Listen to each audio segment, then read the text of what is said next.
समस्त कठिनाइयों का समाधान। भगवत गीता। द्वितीयोऽध्यायः। यावानर्थ उदपाने सर्वतः सम्प्लुतोदके तावान् सर्वेषु वेदेषु ब्राह्मणस्य विजानतः।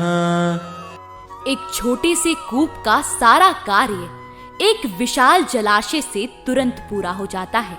इसी प्रकार वेदों के आंतरिक तात्पर्य जानने वाले को उनके सारे प्रयोजन सिद्ध हो जाते हैं। तात्पर्य वेदों के कर्मकांड विभाग में वर्णित अनुष्ठानों एवं यज्ञों का ध्येय आत्म साक्षात्कार के क्रमिक विकास को प्रोत्साहित करना है और आत्म साक्षात्कार का ध्येय भगवत गीता के 15वें अध्याय में इस प्रकार स्पष्ट किया गया है।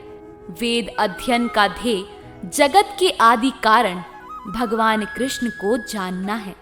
अतः आत्म साक्षात्कार का अर्थ है कृष्ण को तथा उसके साथ अपने शाश्वत संबंध को समझना।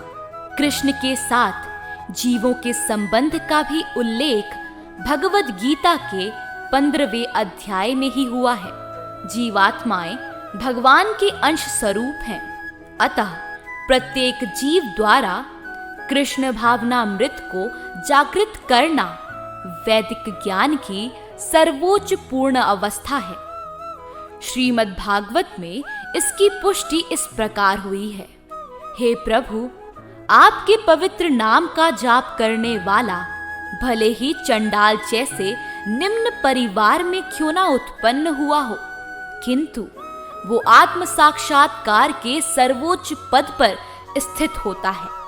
ऐसा व्यक्ति अवश्य ही वैदिक अनुष्ठानों के अनुसार सारी तपस्याएं संपन्न किए होता है और अनेकानेक बार तीर्थ स्थानों में स्नान करके वेदों का अध्ययन किए होता है। ऐसा व्यक्ति आर्य कुल में सर्वश्रेष्ठ माना जाता है। अतः मनुष्य को इतना बुद्धिमान तो होना ही चाहिए कि केवल अनुष्ठानों के प्रति आसक्त न रहकर वेदों के उद्देश्य को समझे और अधिकाधिक इंद्र तृप्ति के लिए ही स्वर्गलोक जाने की कामना ना करे। इस युग में सामान्य व्यक्ति के लिए ना तो वैदिक अनुष्ठानों के समस्त विधि विधानों का पालन करना संभव है और न सारे वेदांत तथा उपनिषदों का सर्वांग अध्ययन कर पाना सहज है। वेदों के उद्देश्य को संपन्न करने के लिए प्रचुर समय, शक्ति, ज्ञान तथा साधन की आवश्यकता होती है। इस युग में ऐसा कर पाना संभव नहीं है, किंतु वैदिक संस्कृति का परम लक्ष्य भगवनाम कीर्तन द्वारा प्राप्त हो जाता है, जिसकी संस्तुति पतितात्माओं के उद्धारक भगवान चैतन्य द्वारा हुई है। जब चैतन्य से महान वैदिक पंडित प्रकाशानंद सरस्वती ने पूछा कि आप वेदांत दर्शन का अध्ययन न करके एक भावुक की भांति पवित्र नाम का कीर्तन क्यों करते हैं, तो उन्होंने उत्तर दिया कि मेरे गुरु ने मुझे बड़ा मूर्ख समझकर भगवान कृष्ण के नाम का कीर्तन करने की आज्ञा दी। अतः उन्होंने ऐसा ही किया और वो पागल की भांति भावोन्मुक्त हो गए।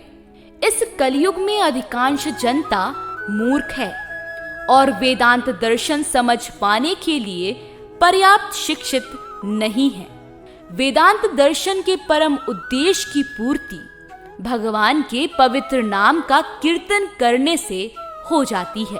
वेदांत वैदिक ज्ञान की पराकाष्ठा है और वेदांत दर्शन के प्रणेता तथा ज्ञाता भगवान कृष्ण है। सबसे बड़ा वेदांती तो वो महात्मा है जो भगवान के पवित्र नाम का जाप करने में आनंद लेता है। संपूर्ण वैदिक रहस्यवाद का यही चरम उद्देश्य है।